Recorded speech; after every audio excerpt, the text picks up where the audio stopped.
नमस्कार, आप देख रहे हैं राष्ट्रीय जगत विजन न्यूज और मैं हूं आपके साथ निशा शर्मा।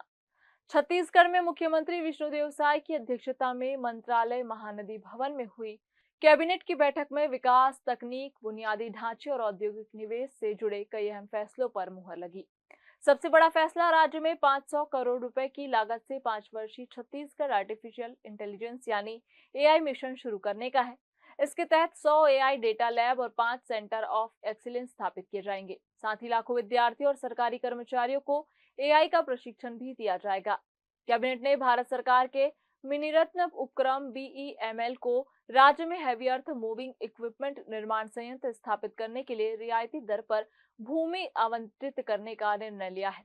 सरकार का कहना है कि इससे प्रदेश में बड़े निवेश के साथ रोजगार के नए अवसर सृजित होंगे।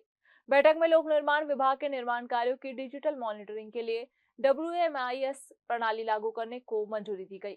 इसके जरिए निर्माण कार्यों की निगरानी, भुगतान और गुणवत्ता नियंत्रण में पारदर्शिता लाई जाएगी। वहीं मुख्यमंत्री ग्राम सड़क एवं विकास योजना में संशोधन करते हुए अब ग्रामीण गलियों में सीसी सड़क और नाली निर्माण को भी योजना में शामिल किया गया है। इसके अलावा कैबिनेट ने एडीबी की अनुदान आधारित तकनीकी सहायता परियोजना, राज्य योजनाओं के लिए SSNA मॉडल लागू करने तथा Chhattisgarh state power generation company को 200 करोड़ रुपए तक के बॉन्ड और NCD जारी कर सूचीबद्ध होने की अनुमति भी प्रदान की है। सरकार का कहना है कि इन फैसलों से राज्य में डिजिटल गवर्नेंस, आधारभूत विकास और आर्थिक गतिविधियों को नई गति मिलेगी। विभिन्न बैंक खातों में लंबे समय तक निष्क्रिय नहीं रहेगी, बल्कि एक केंद्रीकृत मदर अकाउंट के माध्यम से आवश्यकता होने पर सीधे हितग्राहियों या वेंडरों को भुगतान किया जाएगा। यह मॉडल भारत सरकार द्वारा केंद्र प्रायोजित योजनाओं में लागू SNA प्रणाली की तर्ज पर राज्य की योजनाओं में भी लागू किया जाएगा, जिससे शासन व्यवस्था में पारदर्शिता, जवाबदेही और सुशासन को और मजबूती मिलेगी। इस व्यवस्था से योजनाओं के क्रियान्वयन की रियल टाइम निगरानी संभव होगी, वित्तीय अनुशासन मजबूत होगा और निष्क्रिय राशि गबन तथा बैंकिंग धोखाधड़ी जैसी संभावनाओं पर प्रभावी नियंत्रण लगेगा।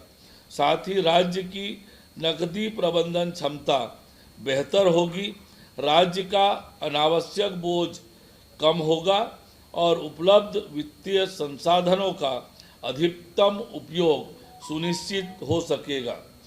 मंत्रिपरिषद ने Chhattisgarh state power generation company limited को आमजन एवं संस्थागत निवेशकों की भागीदारी बढ़ाने के उद्देश्य से 200 करोड़ तक के नॉन कन्वर्टिबल डिबेंचर बॉन्ड जारी कर स्टॉक एक्सचेंज में सूचीबद्ध किए जाने के प्रस्ताव को मंजूरी दी है। इस निर्णय से कंपनी के लिए वित्तीय संसाधन जुटाने के नए विकल्प उपलब्ध होंगे, ऊर्जा के क्षेत्र में निवेश को प्रोत्साहन मिलेगा तथा राज्य के विद्युत और संरचना विकास को और गति मिलेगी। इसके लिए राज्य शासन द्वारा मूलधन एवं ब्याज के भुगतान पर प्रत्याभूति शुल्क में छूट सहित गारंटी प्रदान की जाएगी। साथ ही लिस्टिंग प्रक्रिया से संबंधित आवश्यक निर्णय लेने हेतु कंपनी के संचालक मंडल तथा आवश्यक निर्देश जारी करने के लिए ऊर्जा विभाग को अधिकृत किया गया है।